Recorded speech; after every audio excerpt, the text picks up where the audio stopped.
do our project at home, but is there like a cheaper stuff that you can get just to? I never would. Well, I'm just.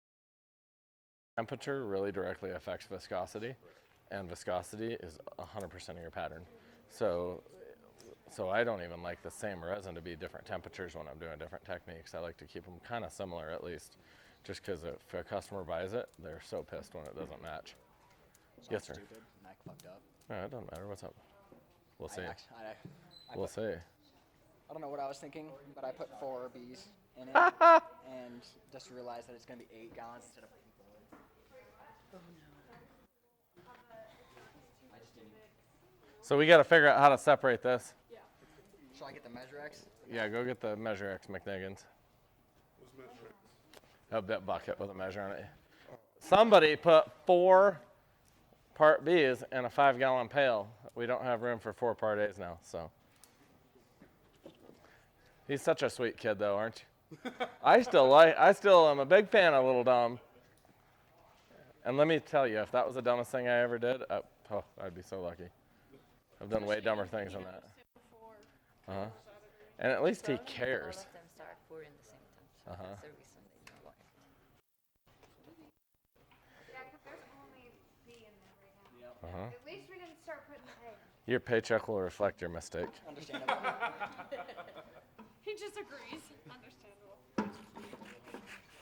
I'm going to dock Leah's pay, too, just so she hits you more often. and that's gonna be bad. she'll abuse you enough where you'll never do it again. Want to tell me when that hits too? Yep, go ahead. Do we got a rag?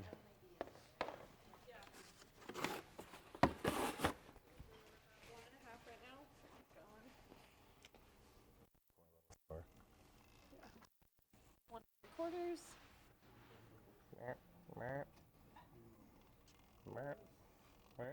Two.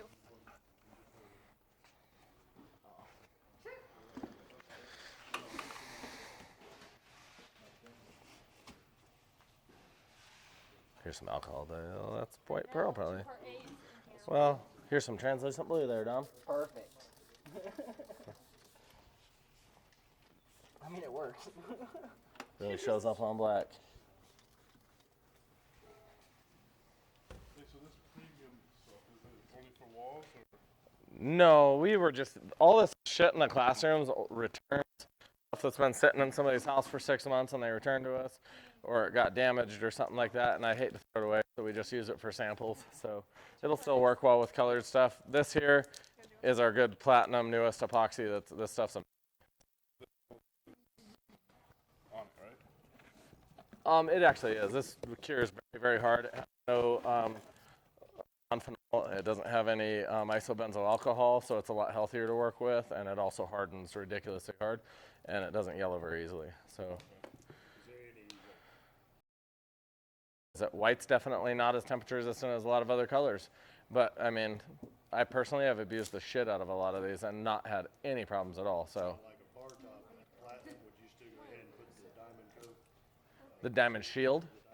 Yeah, I would. Yeah, I would always do that on a commercial, any kind of commercial, if you're sliding plates and stuff. Well, tomorrow we're going to be upstairs, and you'll be able to see a real bar that has huge parties at it all the time. So, and you'll see how it held up, and it's amazing still, and it gets very high use. And the Diamond Shield adds 300 degrees to the temperature. It does not. It says it on the website. They're wrong, and I corrected that. Don't argue with me. So. Because it doesn't change the product under it, Dom. Dom's right. Dom is correct as to what it says, but I just had this whole thing the other day that I was like, what? Who was telling you that? Hey, Dom, think about this, like your epoxy. Think about this, if your epoxy is covering Formica and you set a 500 degree temperature resistant, if you set a 500 degree pan on a temperature resistant epoxy, that's great, your epoxy is temperature resistant, but it doesn't mean dick to what's underneath it. So your contact cement that's 32 years old, bonding a piece of Formica to old particle board, it doesn't all of a sudden change the temperature resistance on that. So, and that's a big misconception. People are like, well, I had this really crappy product. I dumped your product over it and then got it 500 degrees and it failed. Like, okay, well, it's not going to change the attributes of what's underneath it. So.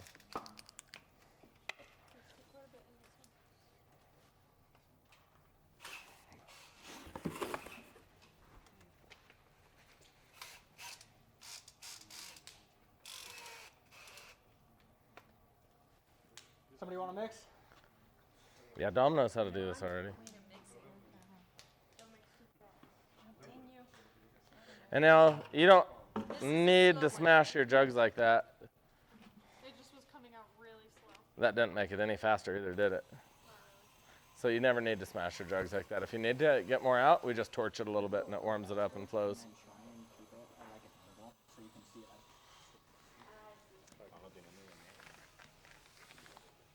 One project we're gonna do when we get home, we got a cabin down at the lake and it's got a bar. So it's kind of like a bar. Fine shape and everything, but So you're at 156, linoleum 36. top. But it's just on 3/8 OSB. I was gonna take this, Yep. a 3/4 inch board, put on top of that Yep. to double the thickness. Yeah, you'll just be like really working on your edges a lot where you sandwiched it like that. That's why I would never use OSB because that edge is you'll Well, I was gonna put up a, you know, cover the edge as well. cover the edge with, So much more extra bubble. sometimes. Okay. I'm always so afraid. It works.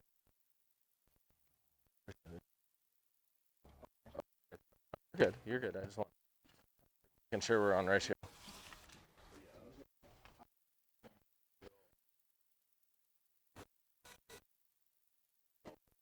That'll work. But I can't.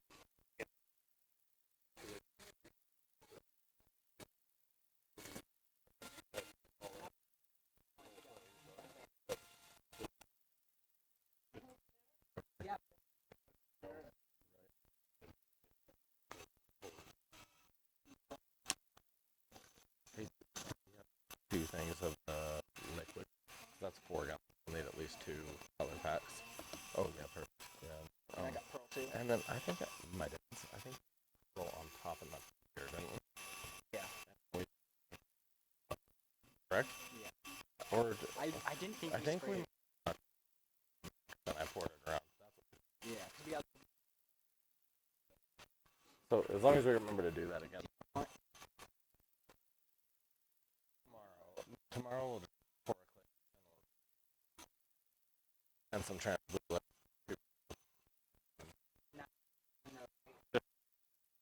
With a couple little. I don't even think we need to work.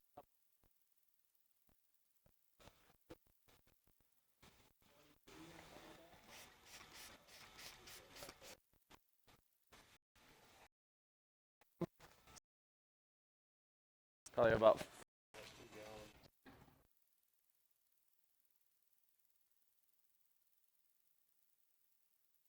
You're at the lake, you don't have to watch TV, you're not talking to a salesman, but you hear it in the background.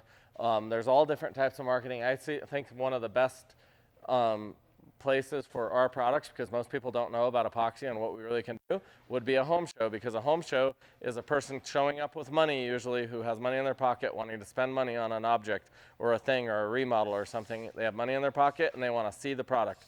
Epoxy doesn't really lend itself to other forms of marketing very easily because people look at it and they're like, I've been at a ton of home shows where you hear a guy walk by and they say, oh, that's granite, honey, just keep walking. That's just another granite slab or that's another piece of marble. And it's not marble, they just wanted to say it. So if you're in the newspaper, it really just looks like another piece of marble. At least at a home show, you could answer some of those questions. You could have some words up, whatever you want to educate your customer. I try to do as much of that as possible without being intrusive because I don't like people fucking talking to me when I'm in public if I don't talk to them. Think about your approach. I try to answer as many of questions as possible by just text on the wall of my home show. And I think location of your home show, making sure you just have traffic. Is a location of your home show an area you service? There's an important one right there. One thing I see a lot of dealers and installers try to do is they're talking about setting up home shows. And I had a guy not long ago and he was running like 3 or 4 home shows in a row. I started talking to him about territories and one of the home shows was like 4 or 5 hours away. And I said, would you really want to bid jobs like 4 or 5 hours out of your territory? And he's like, oh no, I wouldn't want to drive it. Well, what the fuck are you doing advertising to people 4 or 5 hours out of your area? Like, don't go waste your time. Put yourself in front of people. They want your product. You don't have time for them. Now you do expand into that territory 2 years later and you're ready to service them. Don't even show up to that home show. You're going to have a whole bunch of people coming up saying, well, we were interested and we asked for a bid and you never gave it to us. So we're not coming back to you again. So it'd be better not to be in that territory until you're ready to kill the territory, in my opinion. what time of year? Don't be advertising a bunch of outdoor only products in the fall when it's Colorado and it's going to freeze and you're like, hey, I'd like to bid a job that I can't do for 5 months. That's not get the money they have right now.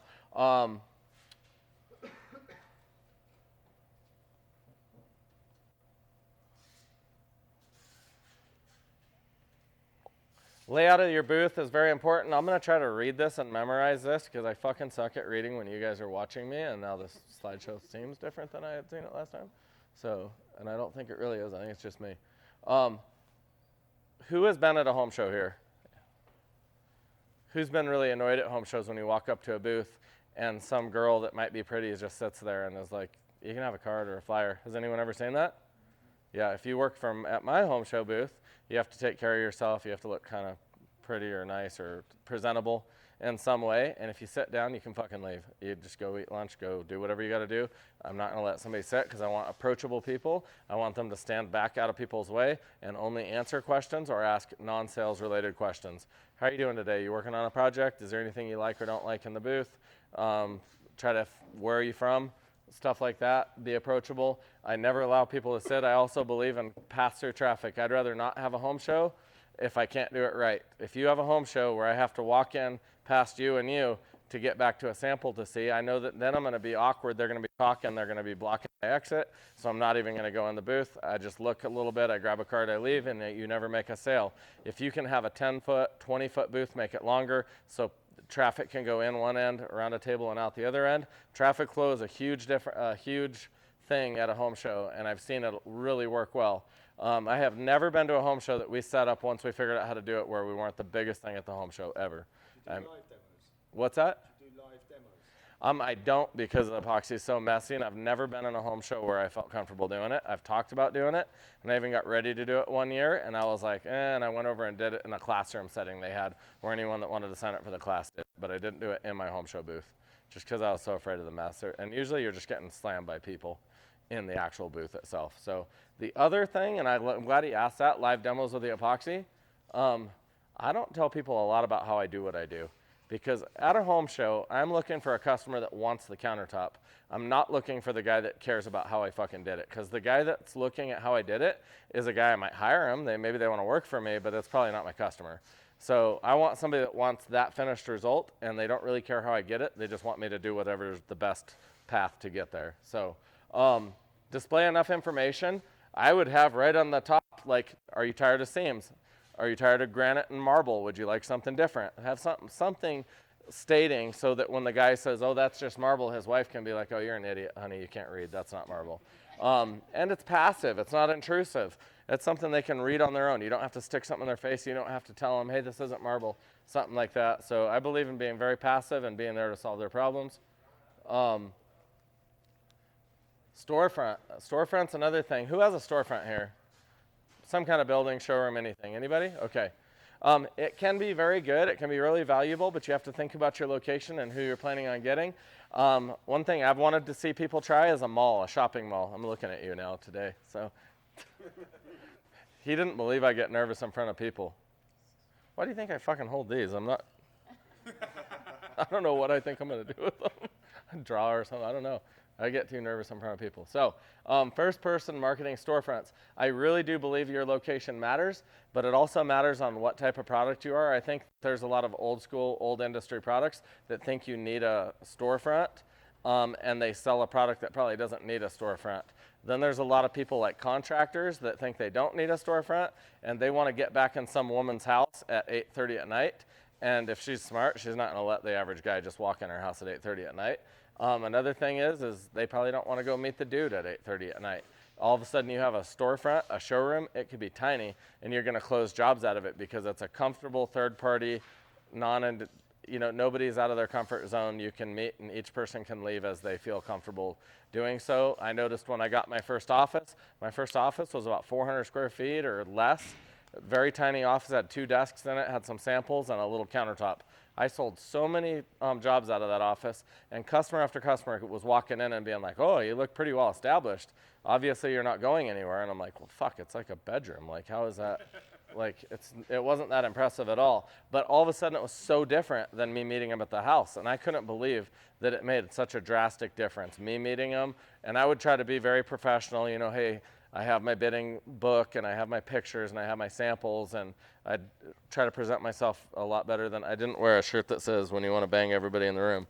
But I'd actually dress professionally and show up. And I could still tell you that I closed almost twice as many jobs as soon as I went to an actual established storefront. You got to think, if you're running home shows and have a showroom, that you have a similar setup or some easily organizable sample selection. I had 42 samples, something like that, in my showroom for quite a while. I ran a home show with 40-some samples, and I just built a home show. I built full walls. I always do this every home show. I go get 2x4s and 1/4-inch paneling. I paint my paneling flat black so that you don't even really see it, and I put it on a fully framed out wall. So a 10 by 20 room, and you have 8-foot walls, 8-foot paneling on it, all painted flat black. And then I just started organizing my 2x2 samples, and I had 40-something of them in that booth. And I ended up with a lot of confused customers because I had like 3 different whites, 4 different grays, 2 different silvers, you know, 7 fucking coppers because I like copper so much.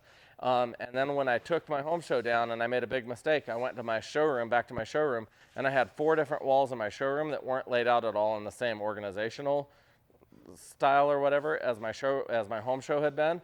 And I had about 100 and some customers coming into my showroom in a 2-week period of time, and everybody was confused because I had some of my whites here, they didn't all fit there, so I had 2 more over here. I had my grays, and it looked nice, but it looked so different that nobody was sure of what they'd looked at on the home show. So I had a whole bunch of people saying, I'm gonna go talk to my husband. I'm not sure, man, I can't remember which white I was looking at. I thought we were looking at the gray slate, but that looks different in here. So I started tearing down all those 2x2 samples, pouring them on hollow core doors, all the big square rectangle samples we have. Those are all $25 hollow core doors that are super cheap, super easy to use. They're light, you can carry them in and out of home shows. I did so much better when I had 14 total samples that were larger, more visual, and then I had to have my white one, my light gray, my dark gray, my silver, my metals, my black, and it was lightest to darkest, really organized, and I'd come take that out of the home show, and I've done this in Toronto and Brisbane and a lot of big cities as well, India, and you go in and then you set up the same exact setup in the showroom for the customers to see, and it was unbelievable watching customers walk in. Oh, there's the white, honey, right there. Let's get that. That's what that's what I told you about. And it was crazy how quick the sales closed. If you put something in there, too many samples, misorganized from what they saw earlier, you just lose that really quick sale. And as soon as you guys have we all lost momentum before on a sale? And once you lose momentum, it's an awkward, it's like dating an ugly girl. I don't know. So less samples is better? Less is better, yeah. Give people too many. Have you ever read about Baskin Robbins? And how they're proven that if you offer strawberry, vanilla, chocolate, you'll sell more ice cream than if you offer 51 flavors or whatever? They actually have proven that if you say, what would you like? Chocolate, strawberry, vanilla. So, or a combination of the 3. So you're going to sell more than if you offer too many. Do you have photos if you'll Do we what? show them? We do, yeah. And they'll send them to you. Yes.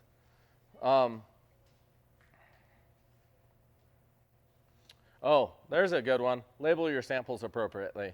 I definitely organize all my samples, and I just put CT for flooring, FL for floors, WL for walls, whatever you need to, with a number. If you showed up at a home show and you were looking at the white marble sample, I'd have CT16 or whatever that was on there, and I would write down when I gave you a card, if you said, hey, I have a job I'd like you to come and run a bid on, I'd say he was interested in CT16 for bathroom, countertops, kitchen.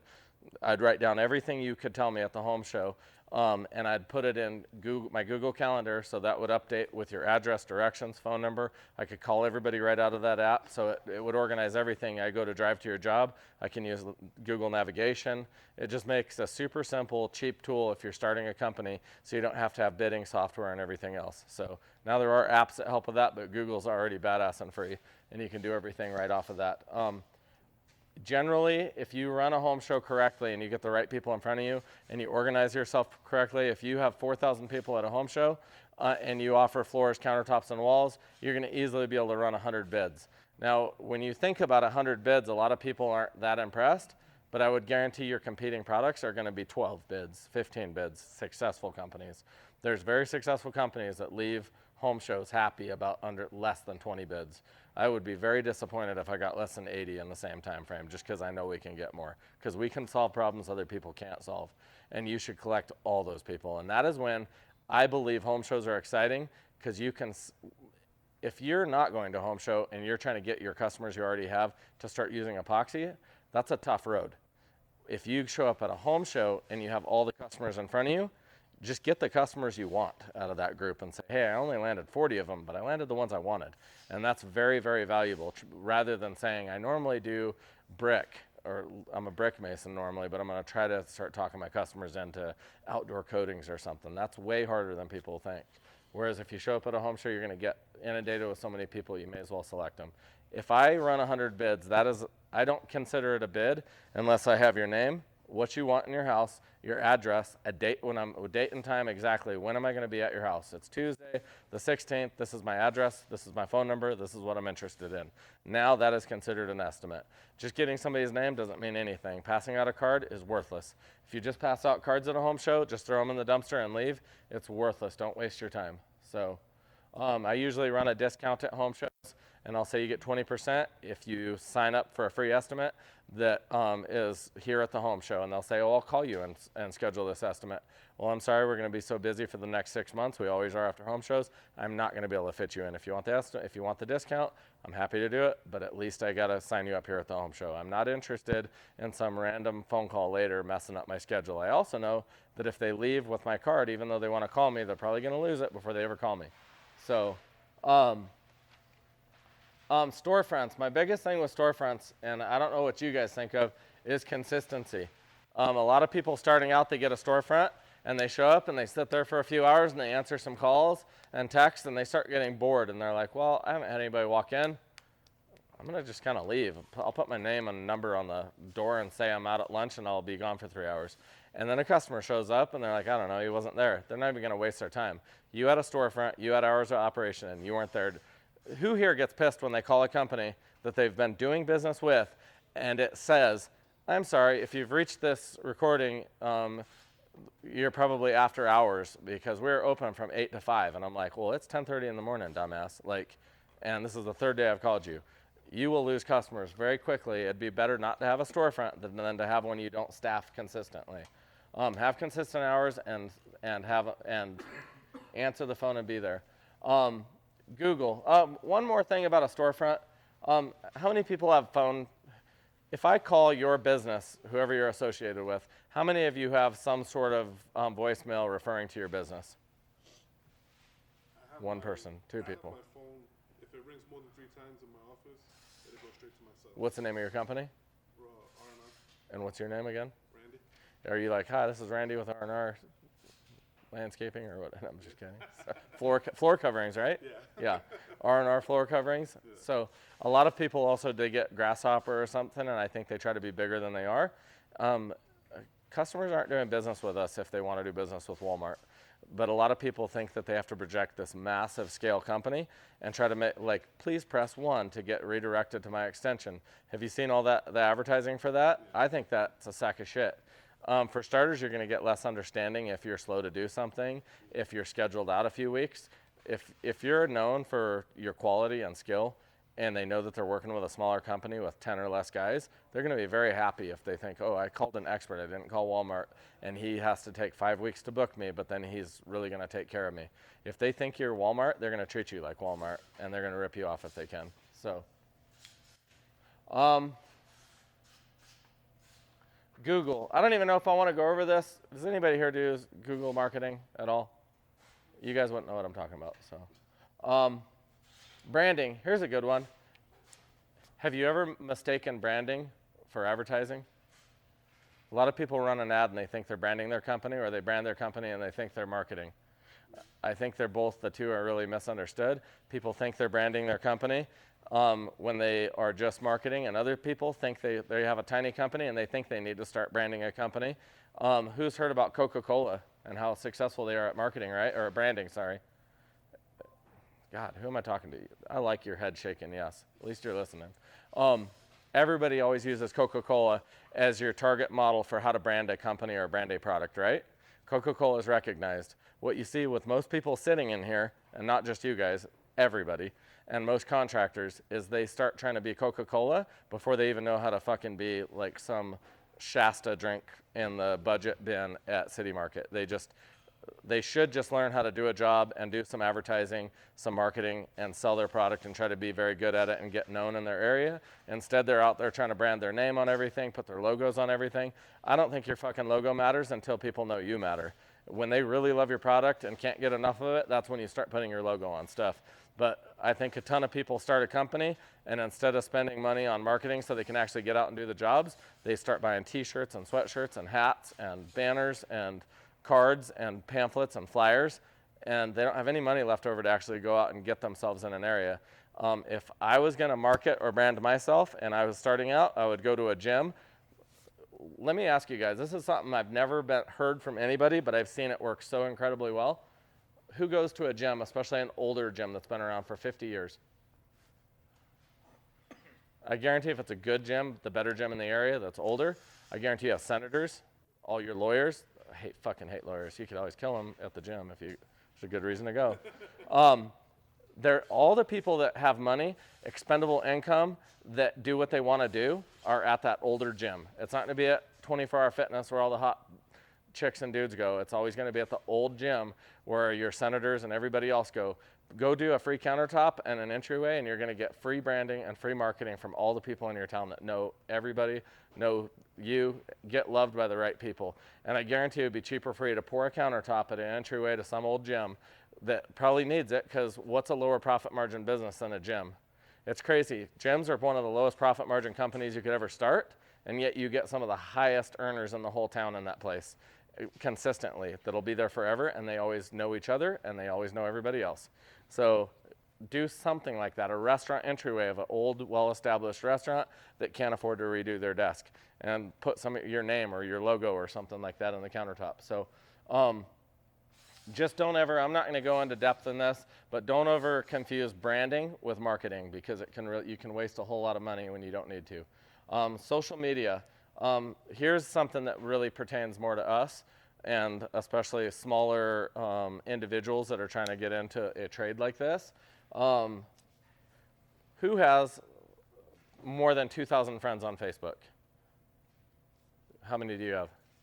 Like 2,500. You have 2,500 friends on Facebook, right? So that's quite a few. Facebook, you probably have at least 2 friends in real life then, if they're Facebook friends. So, and I'm using Facebook's kind of a specific market, but I'm using it as a example right now. How many people are on a small Western Slope Classifieds, which is a classified section ad for our town? We have 80,000 people in our valley. We have 130,000 in our county. How many people are on Western Slope Classifieds? How many?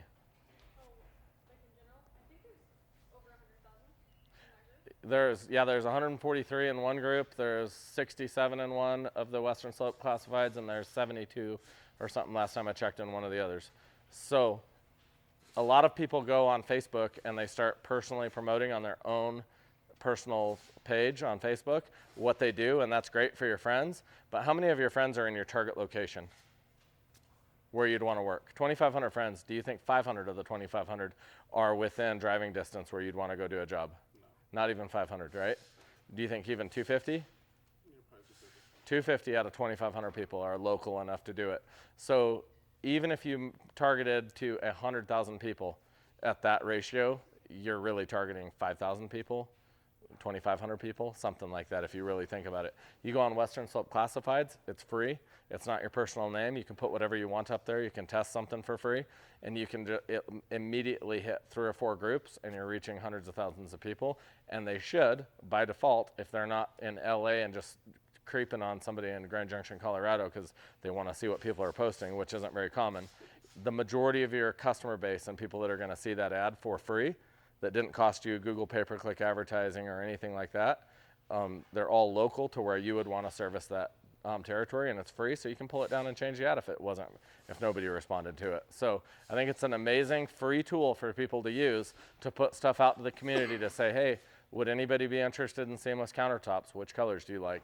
It's just a really simple way, but I think people really misunderstand social media. We see a ton of, before we invented our little group, we saw a ton of people sharing their dirty laundry and then trying to advertise. And it was just all their friends. And this is another thing I see to this day. And if you guys join the installer page, you'll see this. You'll start friend requesting all these installers that you think are amazing. And yeah, you guys know who you are. They're going out there and they're advertising always on their personal pages what they do. And you'll have some little lady in Florida saying, oh, when you get down to Florida, do my bathroom vanity. You're not driving to fucking Florida to do a bathroom vanity. So why are you even projecting this online?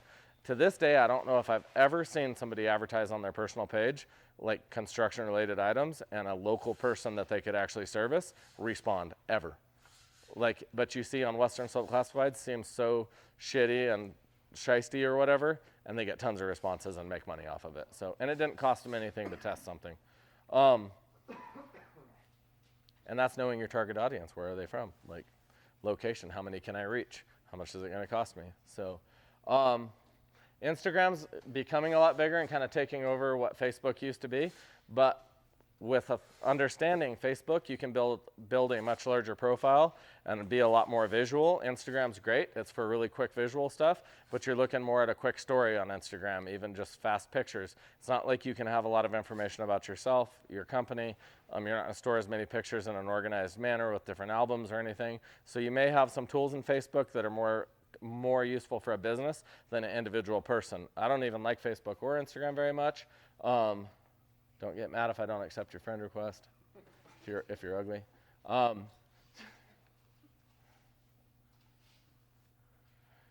Print and billboard, I don't even know if I should read this. Unless you're very established, don't waste time on this. If you are using print and billboard, you're either going to go out of business really quickly, or you're so established that you know you can afford that in your marketing budget. I fully believe that if you want to be unbeatable in any market, you have to solve problems and you have to listen to people. You have to listen to what your customers want and solve their problems. I think that no matter who comes up against you or who competes with you, you're going to win. Now, it doesn't matter how good you are and how well you can execute that plan if people don't see it. So just find whatever simplest source that you can find your customers on. And I mean, most of you guys aren't running companies where you're going to be trying to target 1 million people or something like that, but be very thoughtful that, hey, if I'm posting on my personal page, I know only a limited amount of people are going to see it. I know if I'm on Instagram and I'm posting this, they get to see a few pictures that they can swipe through if they choose to even swipe through the pictures. Does anybody know how many people will swipe through an average picture? Like, I mean, I know the first picture viewing, and I wonder what the drop-off rate is per the second picture if they have to swipe to see before and afters or anything else. But I guarantee it's drastic. So be thoughtful as to, just because you put time into something, to understanding, is it reaching my customer? And if it's not, then it's just fucking not. Intentions don't make you money. So I think we've been 15 minutes, and I hope my product's not too hot, but I have not heard your alarm go off.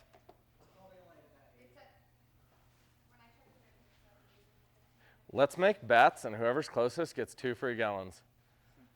How hot is the epoxy? 76. 76. 83.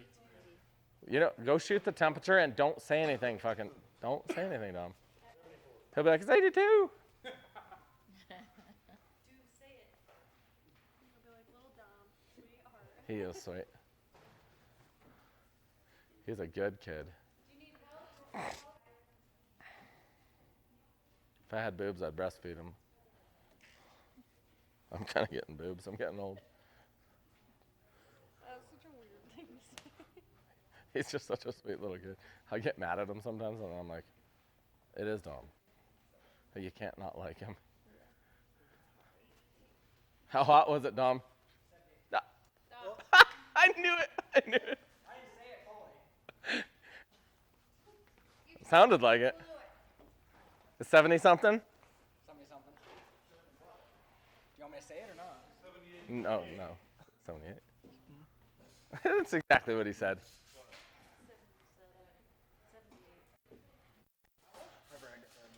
What's that? I knew he would. Damn it. Don't say it when you come back. What is it? We'll make another bet in a minute. I shouldn't have asked him.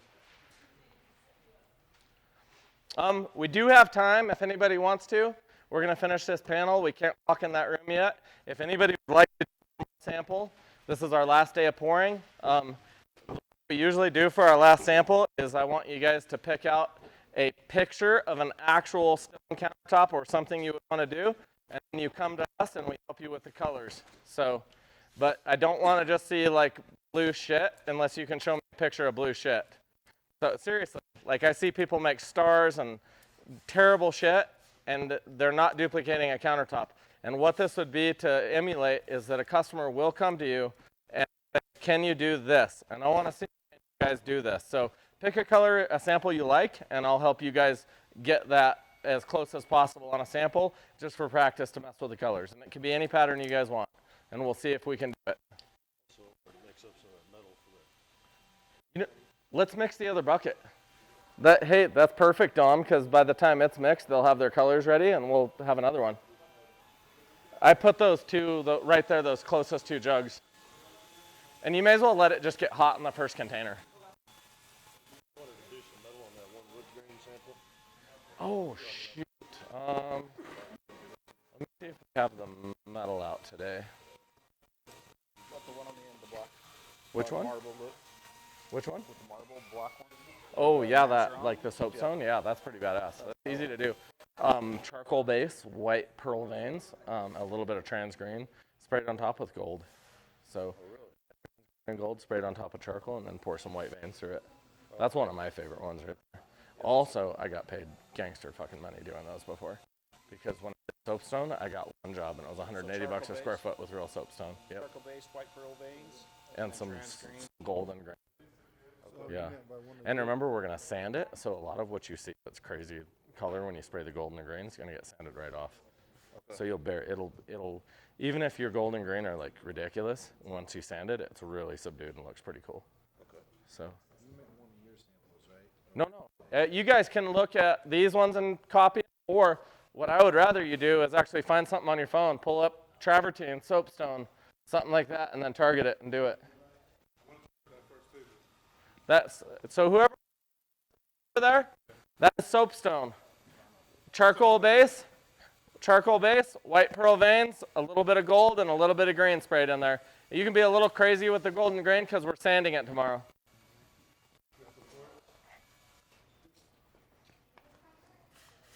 That's big.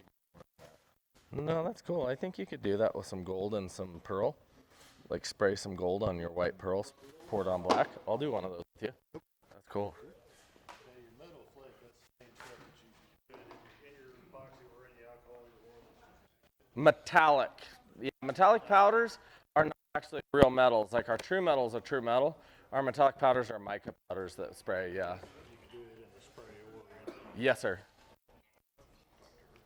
So for the small, what are those square foot? The third one better square foot. Yes. mixing it in small cups. Yeah, that's perfect.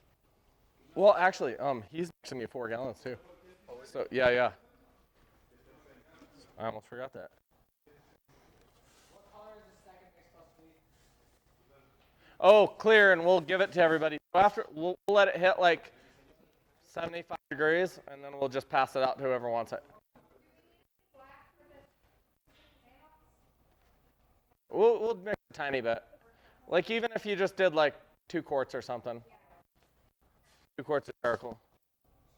So they can just pour their mix in one of these. Yeah.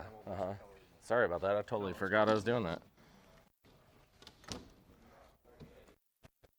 Dominic and them, they'll bring you whatever. Once you get your sample ready, just have your mixing container, one mixing container ready, and they'll pour already mixed epoxy into it at about 75 degrees, and then you get whatever colors you need.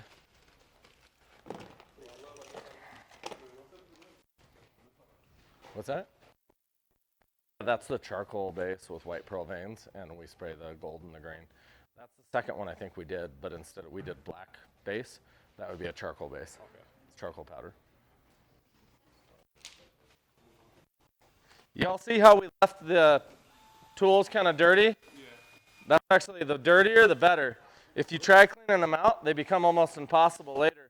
If you leave a big old blob of wall epoxy on it, you can usually just flex them like this and peel the whole thing off.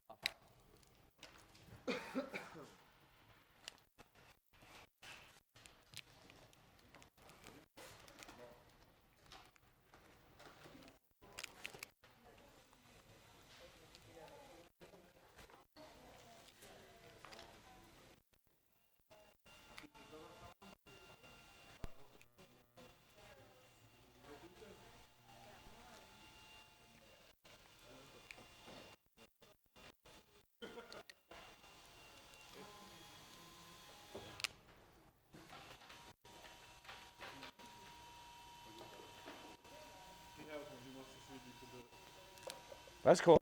Black and gold or copper? Yeah. You could do that pretty easy. No? Oh yeah, black and gold or black and copper. Yeah. Oh yeah, please, yes. Are you gonna try that one? Thank you so much. You go for it.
Thank you. You're welcome.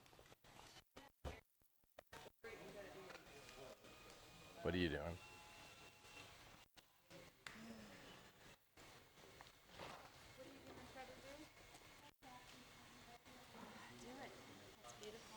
What do you see?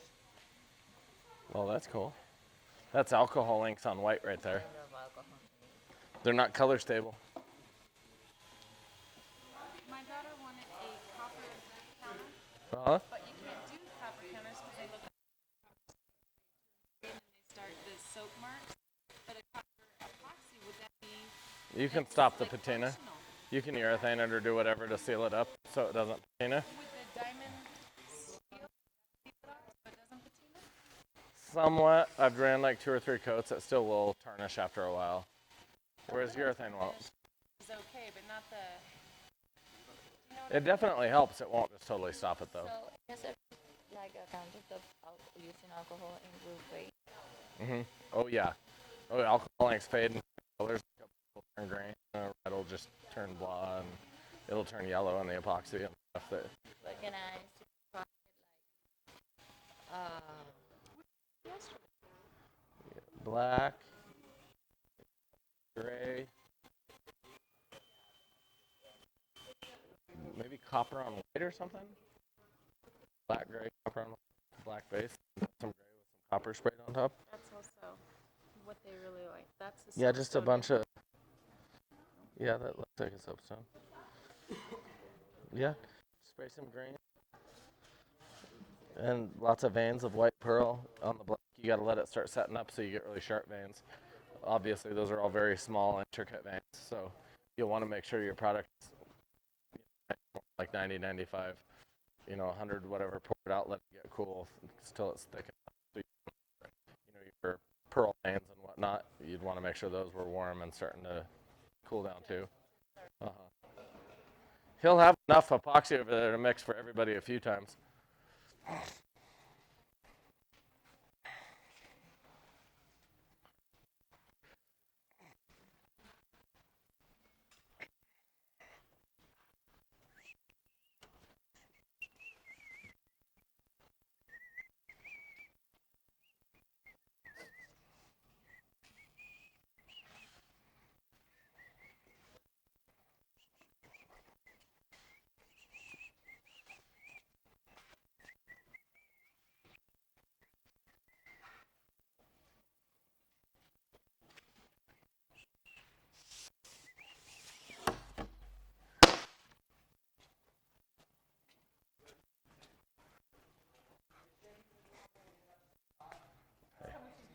so something like that?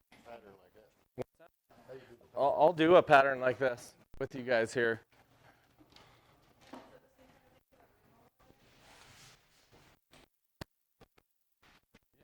I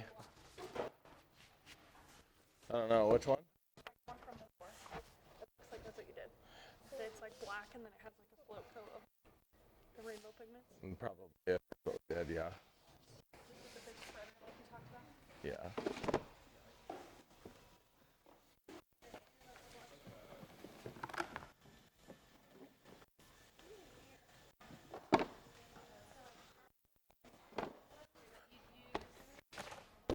I guess I'll just do one or two after.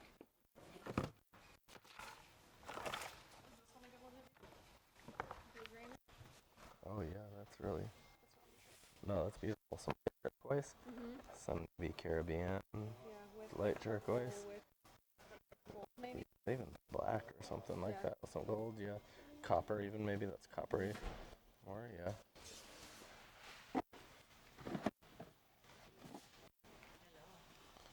One thing I do try to do, because customers will come to you and say, "Can you do this?" Sample. I want them to be okay with my sample.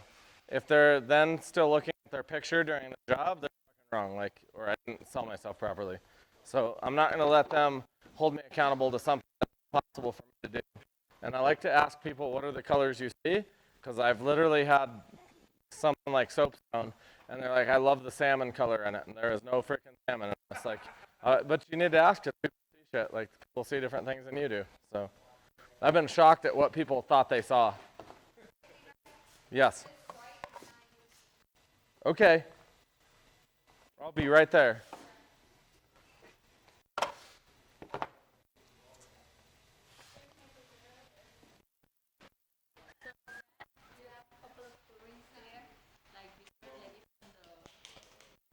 Yeah, we poured it twice because the first one just didn't turn out very good. Neither did the second one.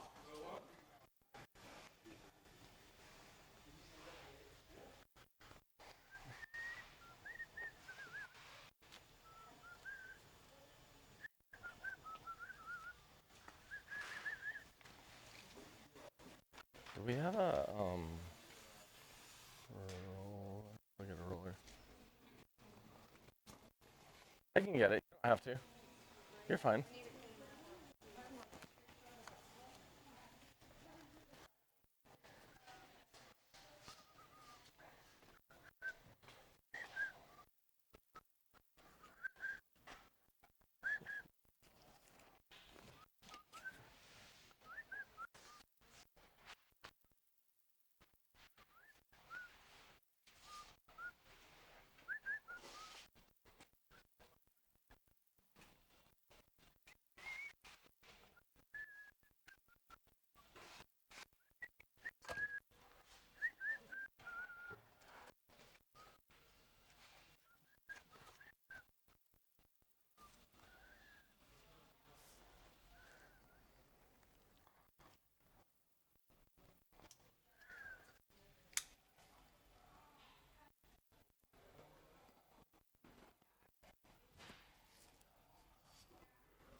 No, foam's better.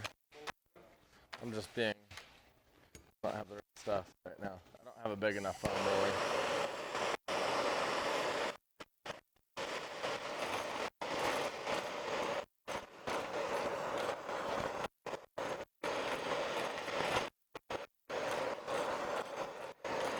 You know, the only reason I do this, I don't even know how anybody even likes it. I was at a job that was in the middle of nowhere, and I showed up and I didn't have foam rollers. I did not know what to do because I could not get them anywhere near me. And all I had was a bunch of cheap rollers, and I thought, man, if I singe it, it might not lose its fiber. It worked amazing. So I'm not saying this is like the best way to do it, but it's worked well for me on a lot of square foot.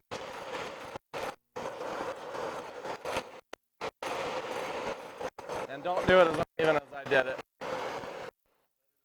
What? Much better. Something back there. I looked tonight. I should have boxes of them, and I don't. We need a lot more foams, but we need 8-inch foam.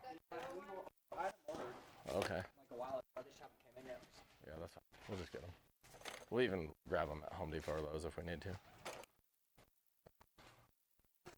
There we are. When I wish my arms were longer, but they're not.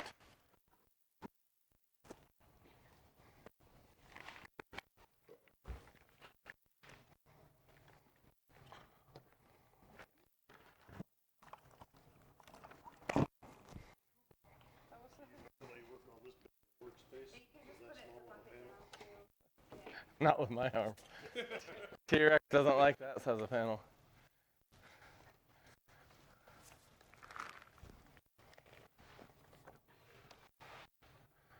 I've literally gotten just how we're pouring here. I've done whole entire kitchen. This one had a huge square footage, and I'm by myself. I just grabbed a big roller and worked just like this.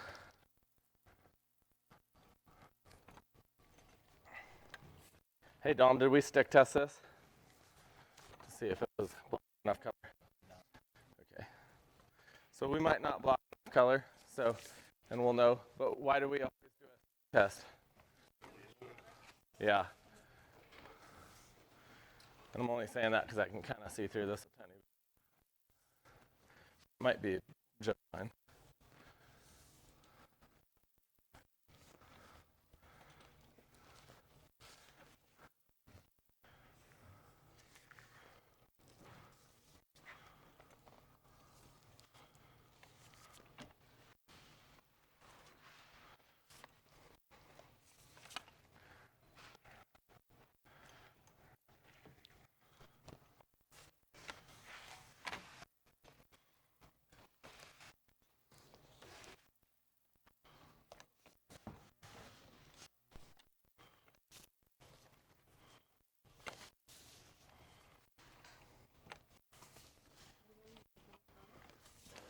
Chance we are.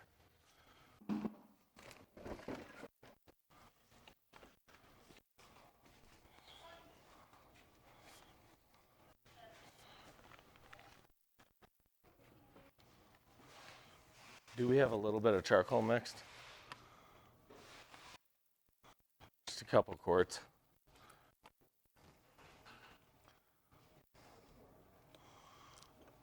Even just, not even a quart, Dom.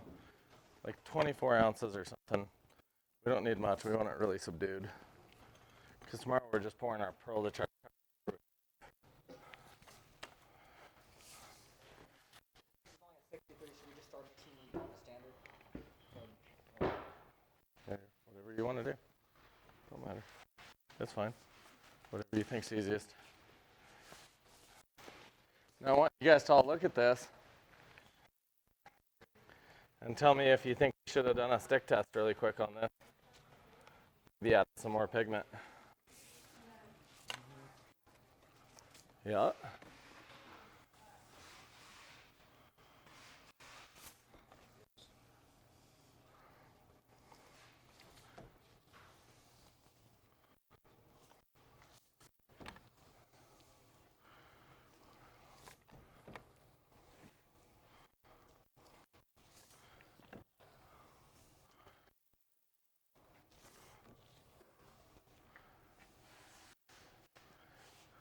Now, if it was warmer in here, the product would flow a whole lot more.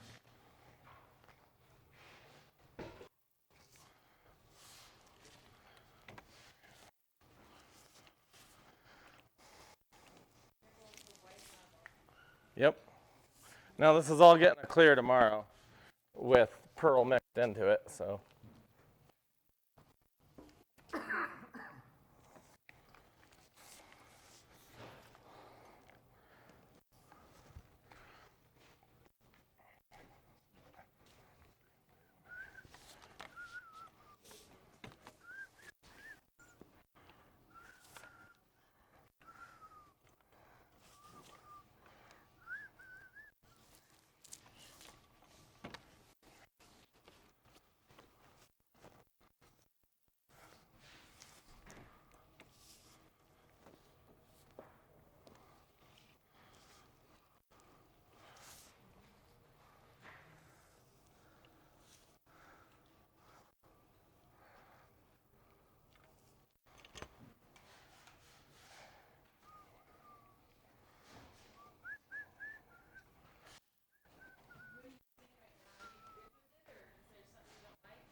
Not enough pigment in it, and it's pretty cool in the building, so it's not laying down very easy because it went from being really warm to really cool. It's fine.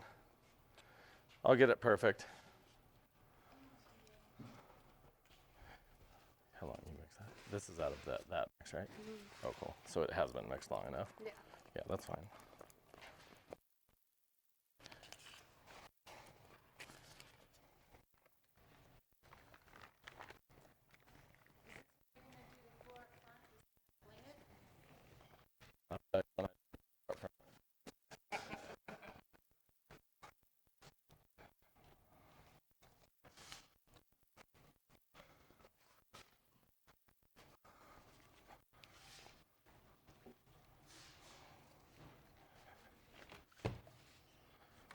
Try not to pull a Levi in it because I don't want to waste it.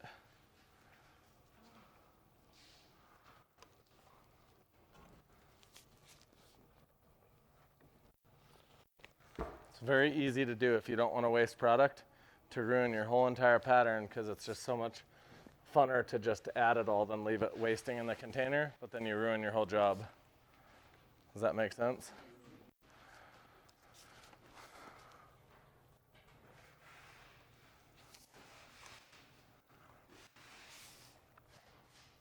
It's laying down pretty good. I think this will look really nice. What do you think? That's going to be nice and subdued, actually. In here.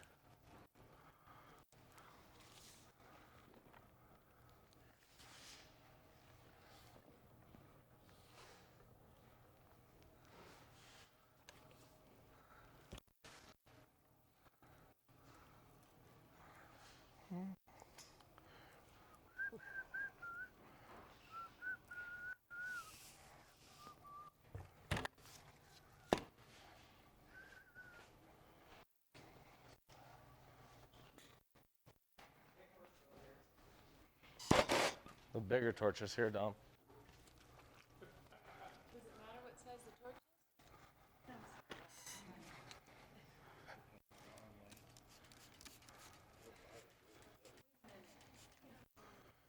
Do have a better bottle.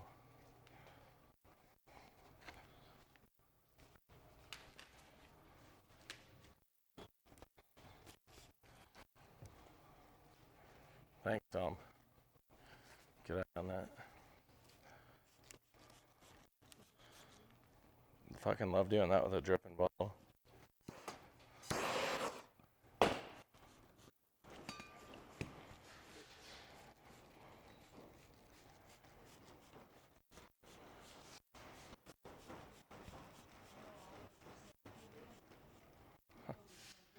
Wait a minute, though. I've never seen you guys pay my bills. You guys share my insurance payments with me. You can do whatever you want in my building.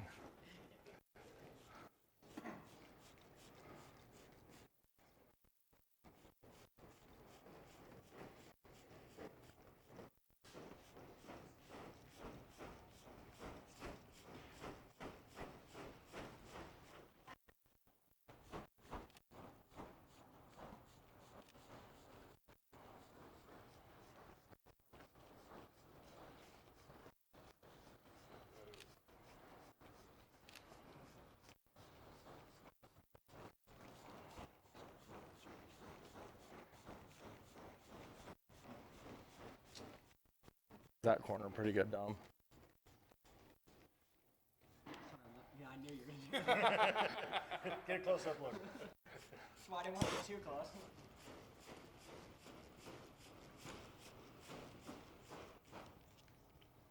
There we are.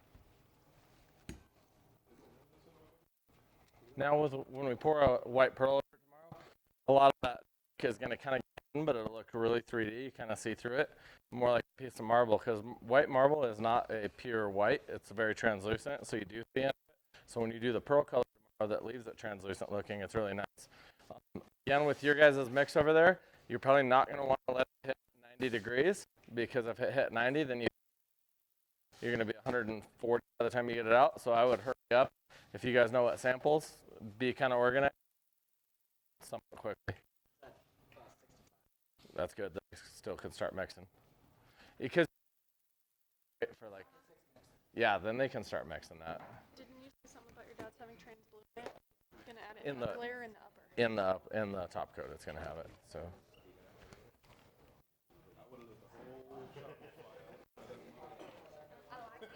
I've had one real fire before. Just because I've had some class members. I've had two actually from class members. And all, like, we did a lot of countertops. You know about to go back to my warehouse and try some shit like I know everybody will. I'm going to record it too. Could I? Yeah, I'll look at Be on Facebook. Oh, with the roller? Yeah, we probably should, yeah. He's trimming, he's actually cutting the bottom off. Oh, yeah. It is. It's right where his stove used to be. You didn't? Did you see it after we did the floor? You poured the floor with. Yeah. Yeah.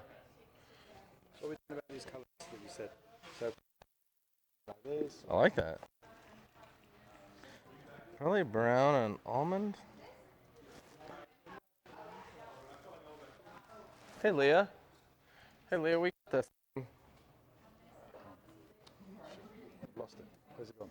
What are you done with it? This one? Yeah, that was it. Look at the brown in there. Try to figure out which brown and almond those are. Say if someone wants to do like a soapstone. I was going to run one with this other guy. Yeah. I promised I would do one with that guy. Hope so. That looks fun. Yes, I will. You are so... Kelsey is... I'm never right with Kelsey. Jeez, Carla. You let one person over the wall, and then they just complain about what you're doing.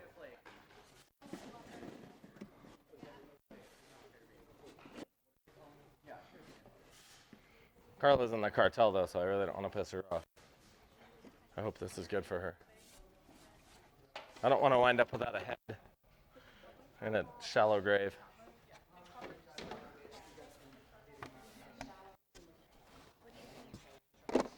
Brown, color, bronze, sage bronze. These ones. Yeah. in there? I kind of wondered if we have a base of brown that we should do like one of them as a liquid pigment, the others as metallic. Yeah. Because it gives it a really good, like when you combine the two, liquids versus powders, it seems like they blend better than just all Yeah. powders, all liquids. I know we do have like a dark. But I think you're totally right on the colors. Yeah. One on this one it will be more difficult. This one? I like that. Yeah, I like this one also. That's really nice. To do a wall like that would be cool. I'd love to do a wall like that. Maybe we try this one, huh? It's really good. That could be tough because it's very square. So I'd say mostly copper and gold with some black. Copper, gold, and black. Probably, yeah. That's what I would do. Oh, I'm sorry. Is that good? I think so. That should be better. Pearl white for the stone. Yes, yes. Pearl white should be right there in a big bag. Add the color pretty much. Yeah, yeah.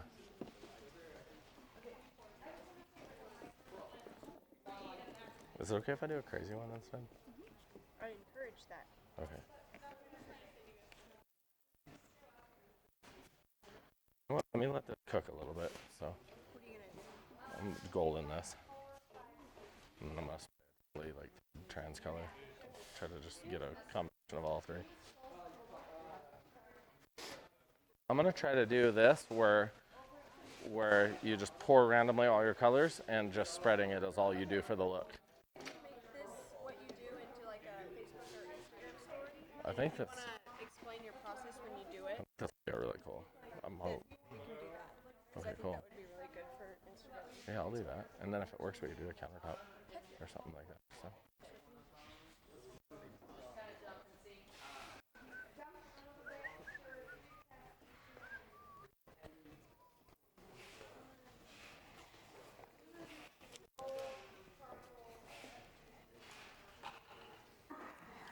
Oops, sorry. Oh,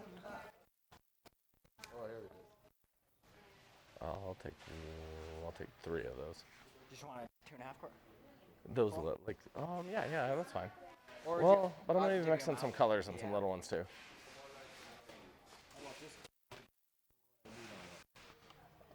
Probably blue with some black. Blue and black? Yeah. Might even be able to put trans blue on top of black and have it be that blue. Because our blue really is, our trans blue will really pop like that on black. I would put black on the base and then spray trans blue. Oh, okay. And then brush it real lightly. And to get the spots, Yeah. brush it light. I'd almost puke. Are these all 4? People using all I think so. Only 3. these? Is one okay? Yeah. I can take one? Okay. You know who knows that? Leah knows these colors better than me. Azul, Moreno, Blanco.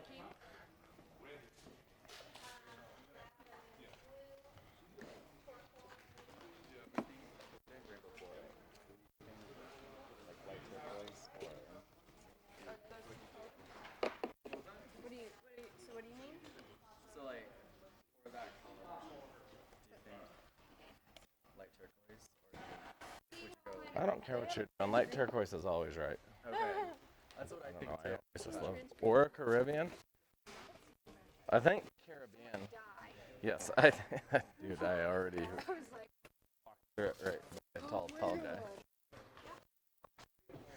I don't try to move anymore though because I've walked away from people that shit their pants. Yeah. Where you try to go to and you're like, this will be a. Oh. Remember when we were stuck in the wall? Yes. I got trapped right there because I kept trying to get up. And then it's worse here. Nope, it's worse here. Nope, it's worse here. You're just like gagging. It was Is there really. another charcoal over there? No. There may. Who has charcoal? Just if you do use the colors, try to bring them back up the bags, just so other people can grab them for what they're mixing.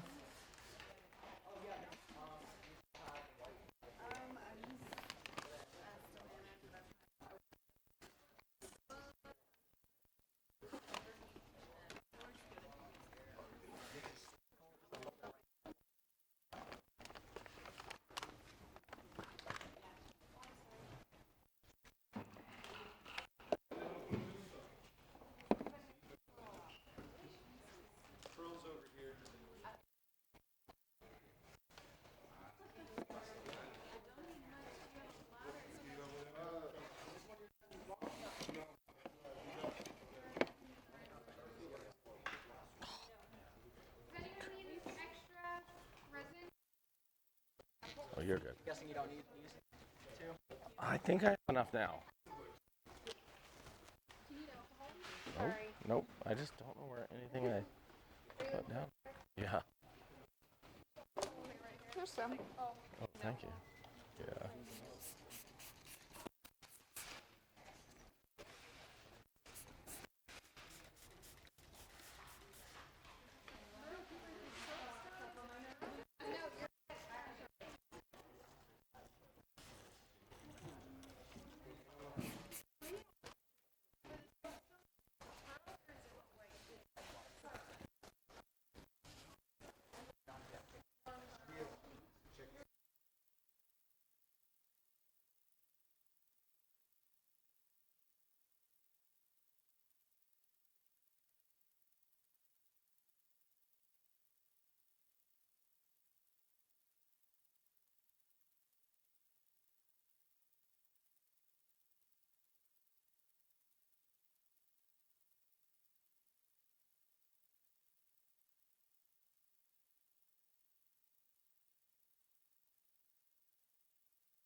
what you're looking for? I'm just prime.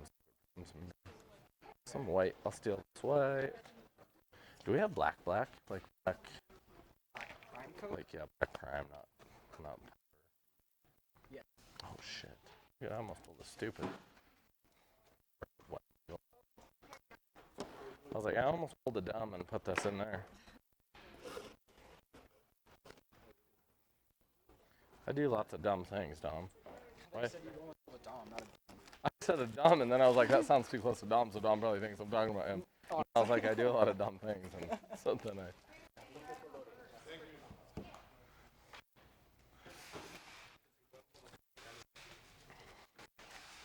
I almost pulled a stupid mistake, there you go. which would have been very common for me.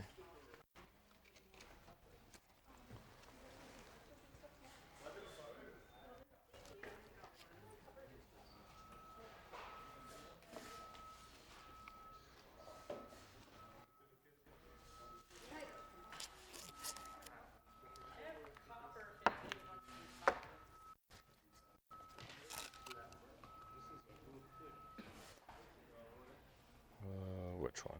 That one. There we are.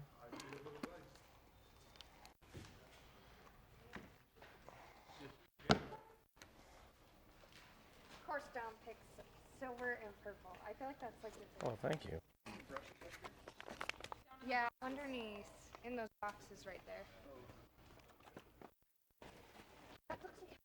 You look like Dom. You look like Halloween. Dom, you are a shit fucker. You're right. Purple, black, and silver.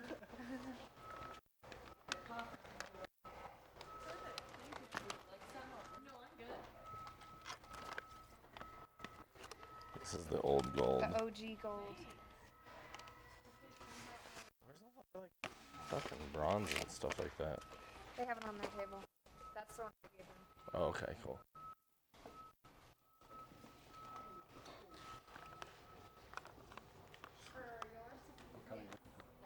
I was gonna grab some brown and probably right back with it. I'll get back to you.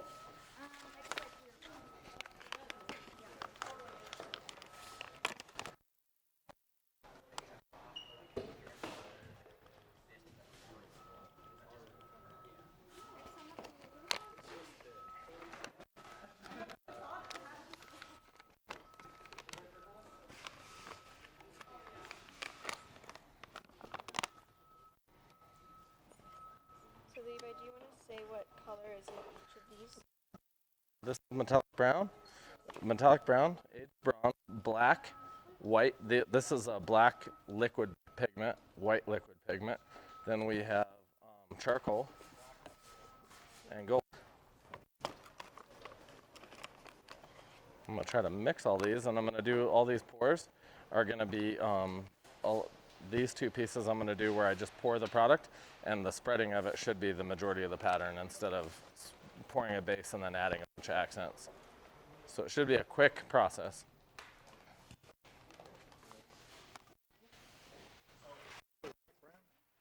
Not metallic. Do we have? Hey Lee, do we have almonds for him?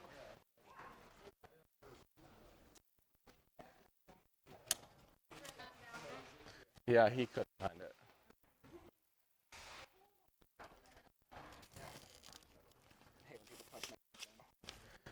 Well, there's epoxy on everything. I can stand epoxy on everything. You're doing aged bronze, brown, and I'm trying to do an old school countertop that used to be one of my top sellers. hell yeah.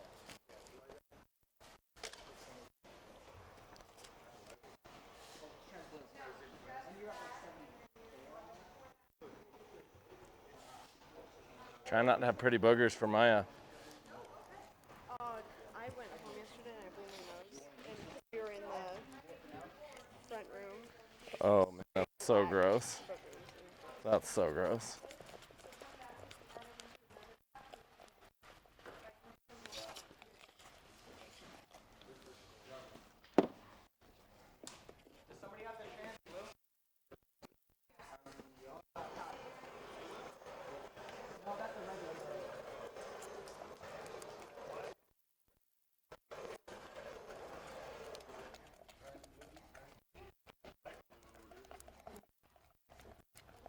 We need to fix this overhead light. Okay, thank for you guys. That one's really good. I purposely unplugged it, but I wanted to kill some reflecting onto the TV. The reflection was right in the middle of the sample, Okay. so I need to maybe chains over 2 feet or something and then turn it back on. Okay. I might like just mount it that way 2 feet. Cause it's dark. Yeah, very. Well, this is all black. Looking. That's I'm very just- true, I was but just joking. I'm at 1250 I was just teasing ISO. Oh, okay. You're like, honey, it's really black.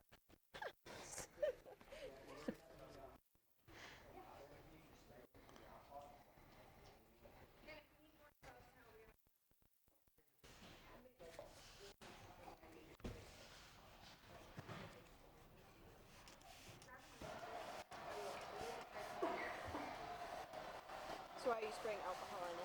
Keep some of the dust down. And I'm not gonna spray a lot, just enough to keep the dust from flying in the air as much. It'll still come up a little, but it'll be less likely to. If I put a little more in, it's gonna create a softer cure, which you could cover with a clear, but you also can get a if you put enough alcohol in, you can get sell amazingly when you pour it across the liquid pigments and stuff. So you can also get a different effect from mixing alcohol in, but you got to remember that it'll make a softer cure. I don't know if that's helpful. It was.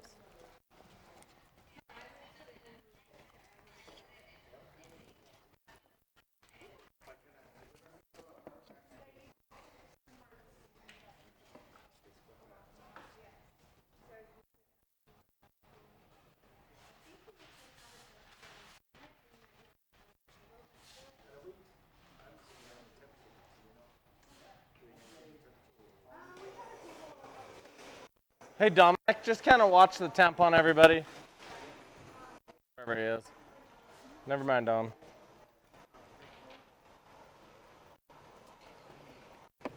Remember your guys' temperature. If you're pouring out and it's 62 degrees, don't be surprised if it's sitting wet forever.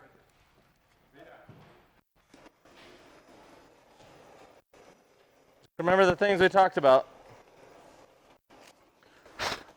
Okay, now I'll do this.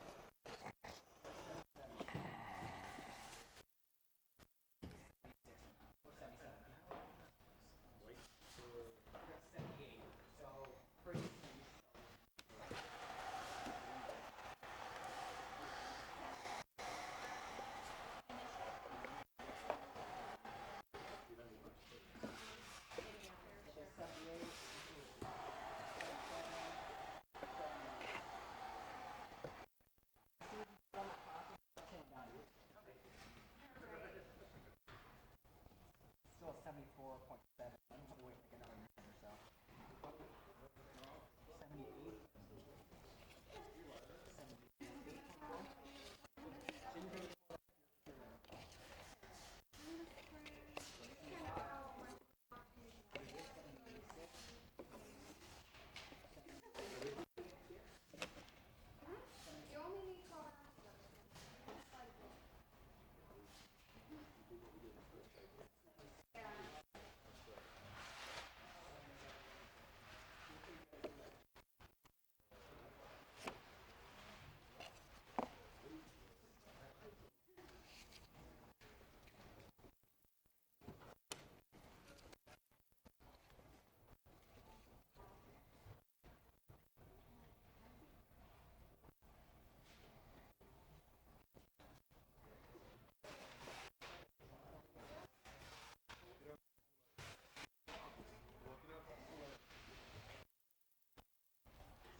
Yes, sir. What is that gas photo?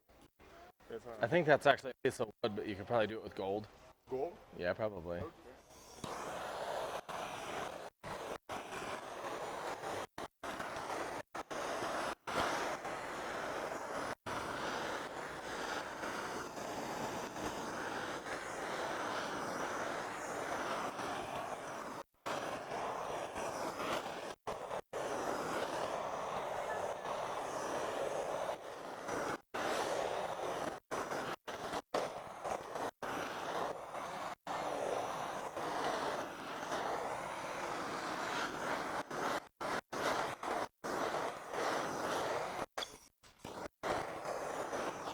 Did I get you? No. You're good. I dipped it in the resin accidentally and I thought it splattered it on you. Oh no, you're good.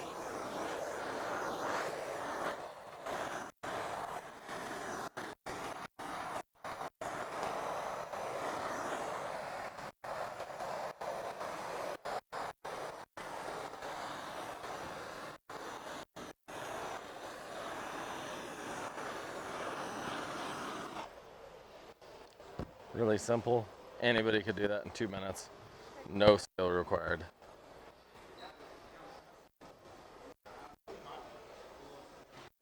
Very little skill. Like most things you do.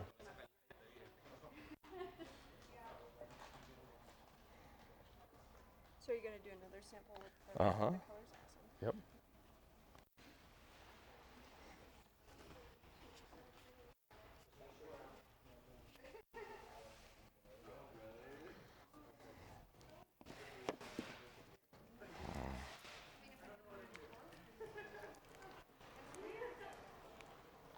How's Tucker liking it? The class? Uh-huh. I think he's learning a whole lot. He's like, I'm just glad that I get to. I thought it would be really important. I was the one that asked if he could come because I think it's so tough to videotape something. The less you understand it, the more you understand what's happening or what's going to happen or you can anticipate. Like I expect really awesome.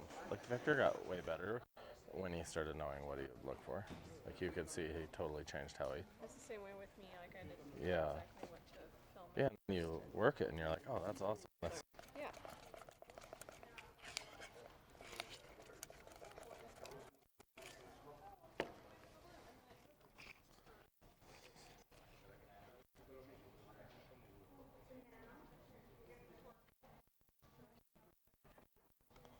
People are doing really good jobs, honestly. that was pretty sweet of you, Dom.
That worked really well.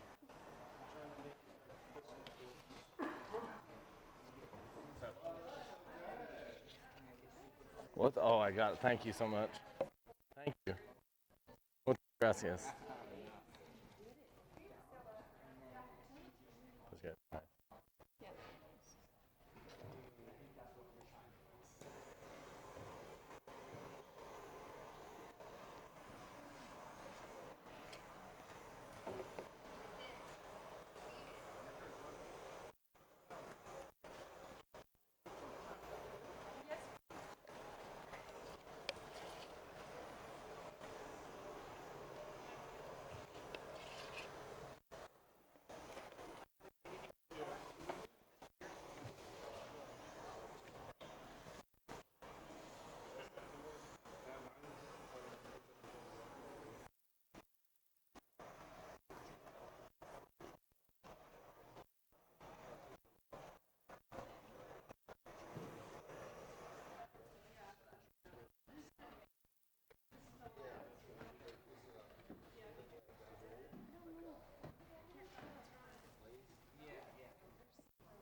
Oh, you're perfect.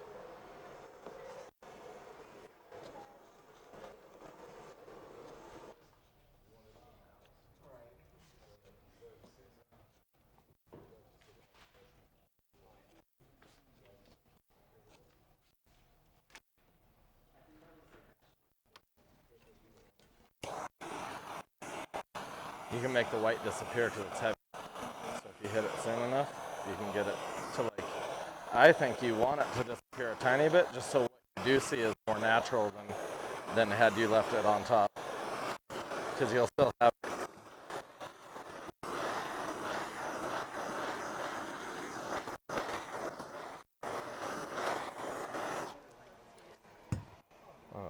Simple, clean, super natural. I would do my kitchen counters. Oh, I think it'd be easy to make it look clean, you know?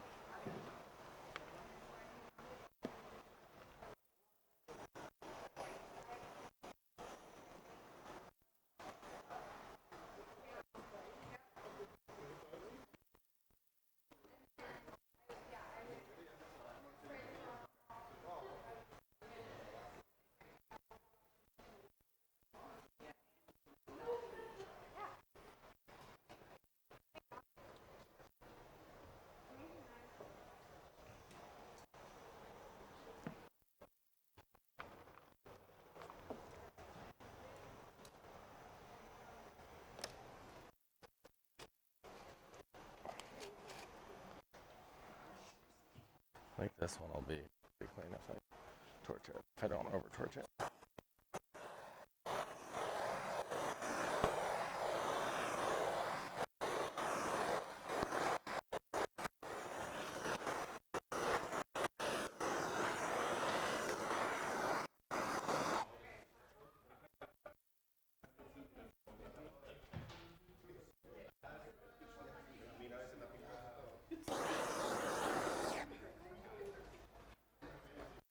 I don't know, what do you think? I like the addition A little bit of nasty on top. Just felt like it was blending too much still. the swirly. Yeah, it wasn't. It was kind of coming together too much. Like blending too much. Now I think we let them blend that for 30 minutes. At the end of the day, we'll just torch them each. And it'll be solid. And that one we'll probably scrape one more time. Like run our scraping across it. Okay. That is how I started doing all my countertops right there. But when I first did This is the popular one? this technique, a little bit different. It was like way less black and more like browns and stuff. But this was like one of the only decent techniques I had that I even knew how to do. Oh, it's super nice. It's super subtle. A lot of people like that. I think so too.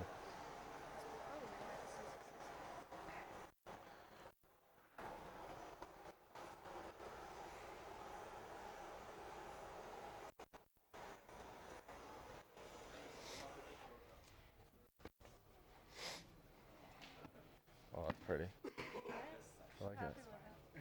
I keep messing with it. I need to just stop. I need to walk away from it. It's nice. I don't want to mess with Good job, Sarah, as always. Well, Talker, Hi. that's badass. That's a lot of my favorite colors right there. It's supposed to be kind of reminiscent of rainbow, right? Is that a type of stone, or Yeah. is it really crisp veins and stuff like that? I can show you a picture. I just was referencing it off of a small, tiny crystal, because that's what it is technically. But it has a bunch of different Oh, that's badass. Yeah. Oh yeah, that's very close. It's okay. The colors are perfect. Yeah, the colors were great. We didn't have a purple that I liked, so I just mixed this one with red copper. Or Right, purple right. with red copper. And I made it look. Trans purple you can't see until you put it down, and that really? sometimes that turns into a really cool purple. Okay. So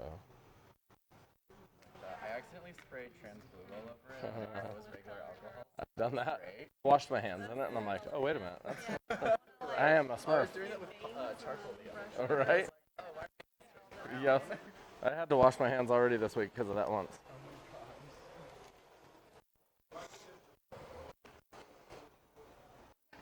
That's cool. That's awesome.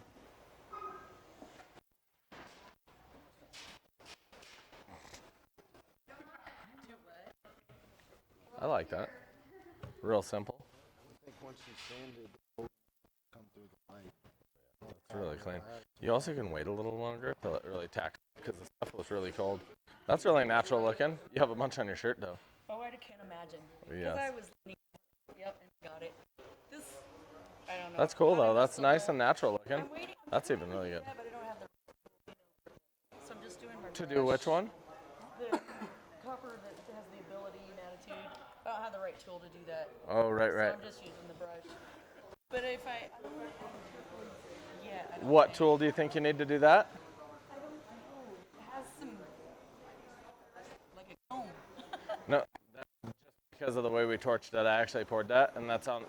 I started brushing little bits of copper like this on top of a clear coat, Oh, is and that that's right? why it looks strung out like that. Is it's actually Okay. strung through the top of a really I heavy wanna clear. See how this turns out. That's nice and natural. Somebody will buy that's that. awesome. It's kind of dumb, but like that. This is what people buy. Like this.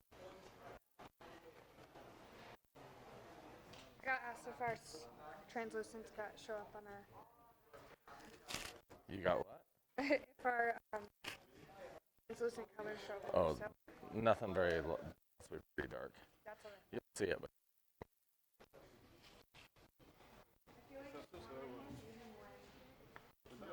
I know baby powder will fix that. Yeah. Muy bien. Is that? Vai sand this? Caca de azul. No, I'm kidding. So if I sand this, will it look like that table over there now? Very similar, yeah. Yeah. The sanding is such a big part of it. Tomorrow we sand everything. Question. How come his black is overcoming the other colors? Well, black is liquid. He's putting metallics down on top of a liquid pigment. The liquid pigments always swallow the others, especially. I'm betting you put that down. How hot was the color when you put it down? ¿Qué temperatura botar el color? Then we have no clue. With 70 degrees, it's going to flow forever and swallow everything. You got to let it hit that. You know, you it up at 90, 95, 100, mess with those high temps. That's a lot of the look. Gotcha.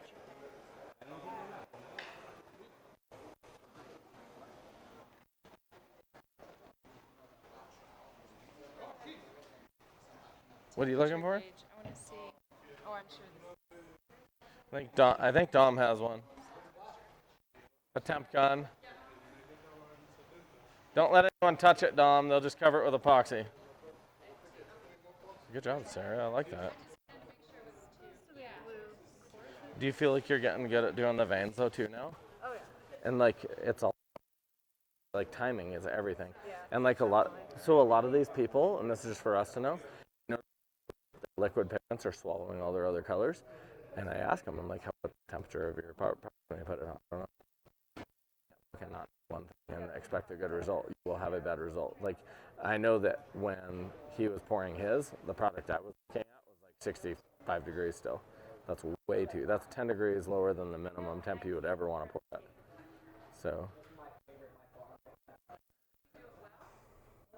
Okay, that was Pam Tucker. Yeah, super pin. The closer you do it, the more it's going to break. Okay. That's awesome, Tucker. I like it. It's a thing.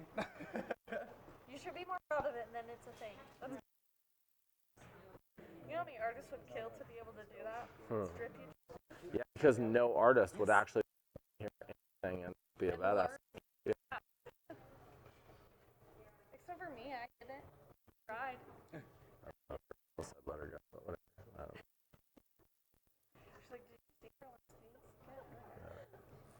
What? I said Rachel told me to let her go, but I don't know. Did you see her soapstone? Yeah, Oh my god. so kidding. That's the only one I'm not proud. I'm like, don't look at that one. That soap's not going to clean you. No, I've that's never really seen Stone. Dude, I I've never seen it did before. bank doing real soapstone during granite, Oh, that's and then one of the doors. I started doing epoxy soapstone, and it was the highest paying shit you'd ever touch. Because you have more profit margin, right? You're not. Huge, because people are coming like, dude, it's $200 a square foot, and I'm like, I could do it for 70, like 80, whatever, and they're super stoked because you're under half price and you're still really very that's profitable. beautiful. Like Tucker's piece right there. That looks awesome, Tucker. I dig it. Yeah. I actually think this class caught on to what When they first started? it's annoying, the repetition. Like, here, do a white marble, the veins. Do a black marble, do the veins. Do the veins. Practice it, practice spraying. You know, practice that technique. It's frustrating, and you let them kind of go, and then sometimes you see amazing things start happening because they don't even know that they picked up talent, but they did. So. No, I agree. I'm like, I need to practice my veins more. I think that makes or breaks it so often.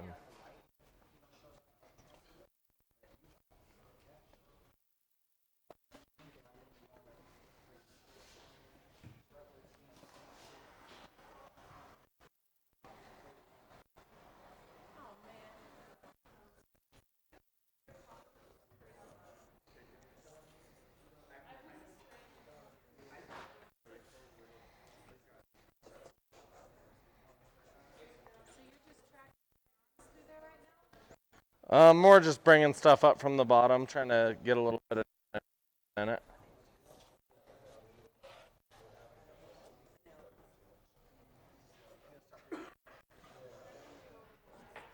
Then I'm going to let it set before I torch it.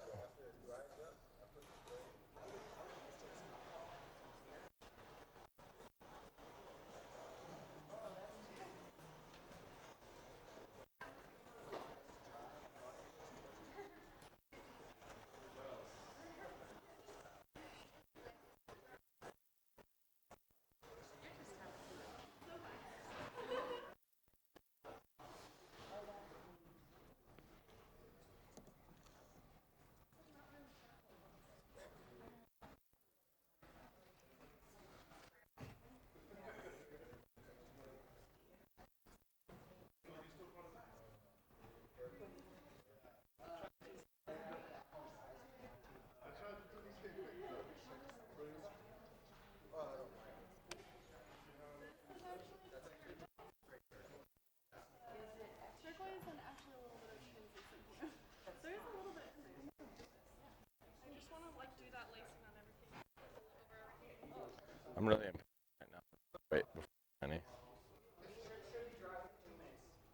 Do you think it's like better to let this set and then add some on top of it? And I'm being very impatient right now. I want to do it right now. Mine, Yeah. because mine will look more dark over top too. But.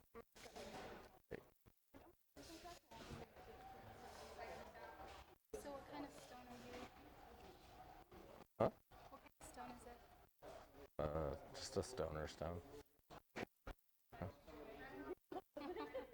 I don't know what color, to be honest, this is. This is just my imagination. It sort of looks like a better geo than.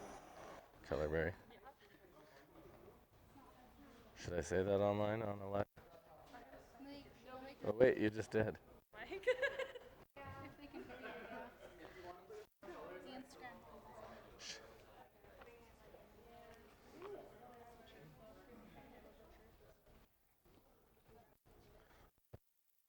Life that couldn't handle what I thought was truth anyway. But just because I think it's true doesn't mean it's true, I guess. I feel like the tea is all so dirty that it's like tough to.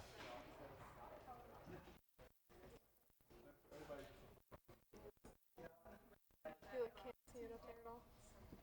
Not at all. I looked up earlier and I was like, yeah, I don't see it all. What I'm. Mix up a little bit of that metal. Hey Dom, do we have a small true metal kit? I don't know how small it could be. I don't need much. It's probably don't. Yeah, I just got to see if they even have any or if they've shipped it all out because they usually have to mix that as they go. So I got to see if they've even mixed any.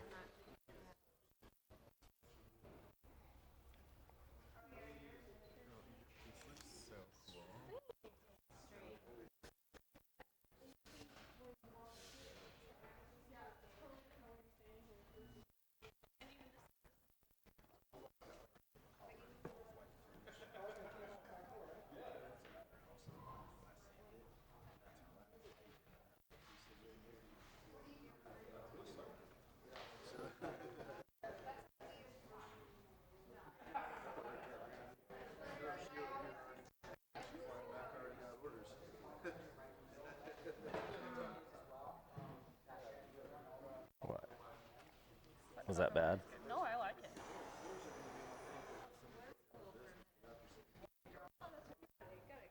like all these little soaps that came up out of this one, like all that extra texture is I love it. super awesome.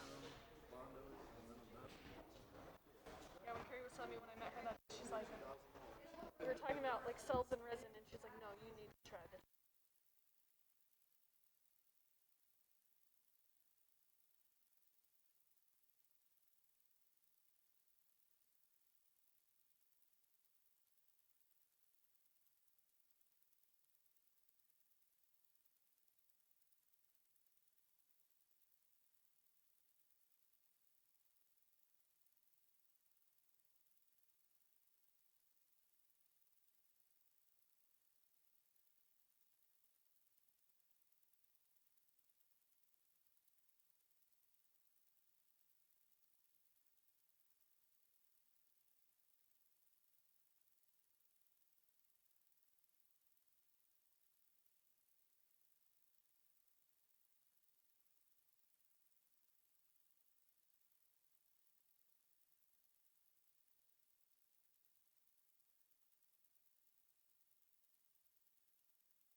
Hope you guys all enjoyed this. I hope you watched us and not the fucking sham of an impeachment trial on fake news. That was my best. That was not a very good Trump impression. So, this is Dom. I like to grab him because he's a. Anyways, I'm really glad you guys came and watched us or stayed at your house and watched us. Hope you enjoyed it. Hope you learned something. Let us know. Put in the comments if there's ever something you want us to do that's really particular. And I hope you guys show up for a class someday.